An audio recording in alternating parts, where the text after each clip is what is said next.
Hey everyone, welcome to Life in the Valley. Today's episode, we're going to be going over some of these Selfbows I've been making. They're pretty fun. Hope you guys all enjoy. These are the bows that I made so far. It's definitely a learning curve, that's for sure. This is my first bow. My second bow, third bow, fourth bow, fifth bow, and sixth bow I'm working on, and eventually the seventh bow here. So go ahead and take you guys through kind of how I make them. So what I do is I start off with like a whole tree and I'll mill it down on the mill. I'll go ahead and throw a couple pictures in here for you guys. But then I go ahead and then I end up with kind of a bow blank like this. So then I'll go ahead, this one side here, the bark side, want to make sure your grain rings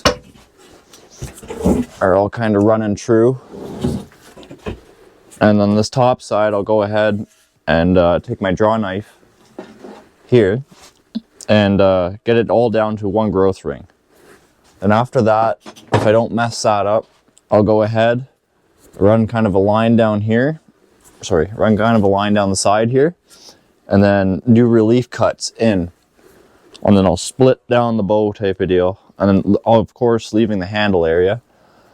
And then what you end up with is basically this. So you split down the back of the bow, leave your handle, and you get your frontal flattened out the way you want it. You guys can see how it kind of goes with the growth of the tree. There's never really a perfect tree. Get it all kind of thinned out the way I want and shaped.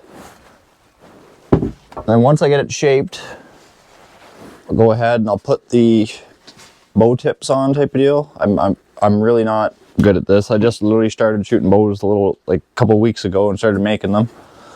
So this is all a complete learning process for me too.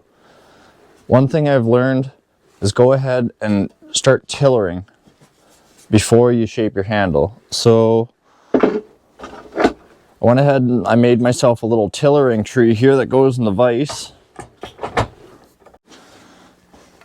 So after getting them shaped out the way I want and stuff, and getting the tips of the bow on, I'll go ahead. This is just a tillering string. I'm not sure if it'll even work with this. Oh, it will. So I'll go ahead and kind of string the bow, get it up here into my tillering tree.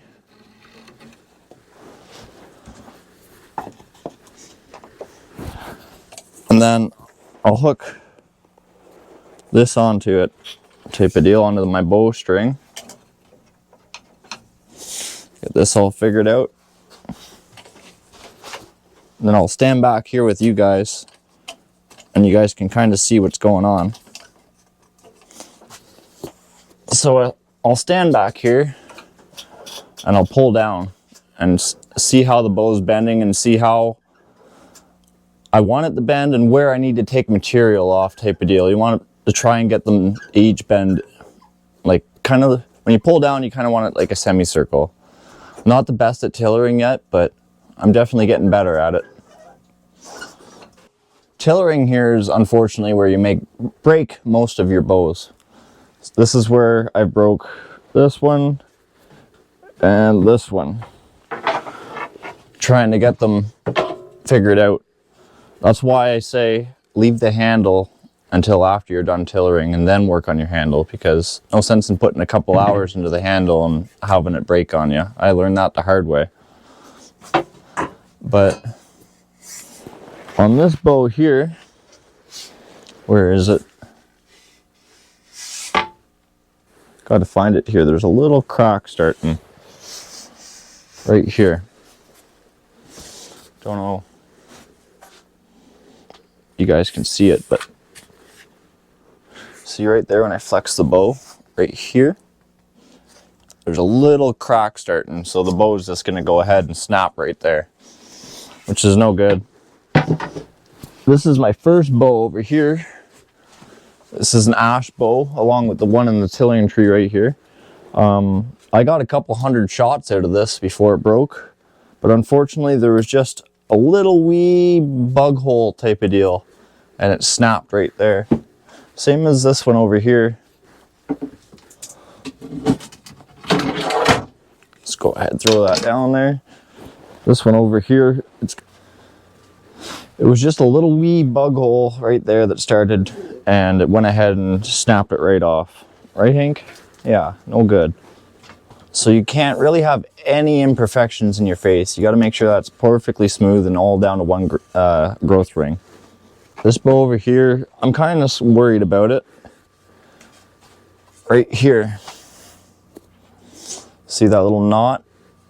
I left some extra material and stuff there, but I'm put a little bit of glue on it just to hopefully hold it. I've got probably 300 or 400 shots out of this bow now, and it's a real nice shooting bow. This one is made out of bur oak. So then once I get them tillered, I take my handle area here, and then I go ahead and make what I want out of them, along with my arrow rest and all that good stuff. And then after that, you can go ahead and what I like to do is 2 parts beeswax, 1 part mineral oil. Go ahead and finish the bows with those. It seems to be working real well. This bow is my latest bow I've made, and it's definitely my best by far. I really like it.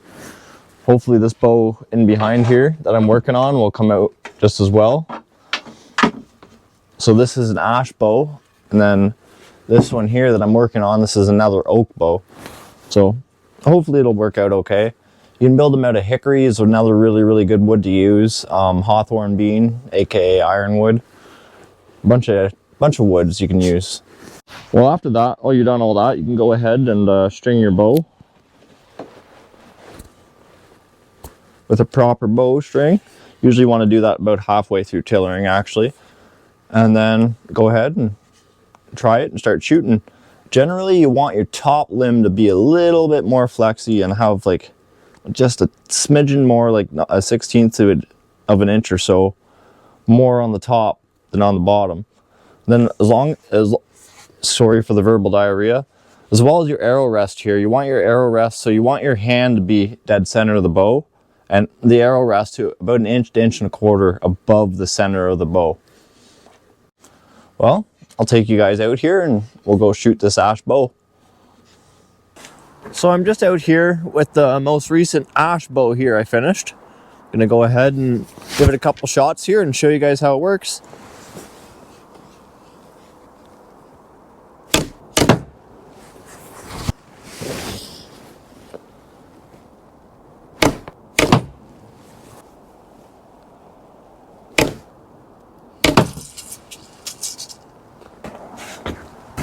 Got that one dead where I was aiming. Well, I hope you guys all enjoyed the video. Please like and subscribe. Until next time, have yourselves a good one.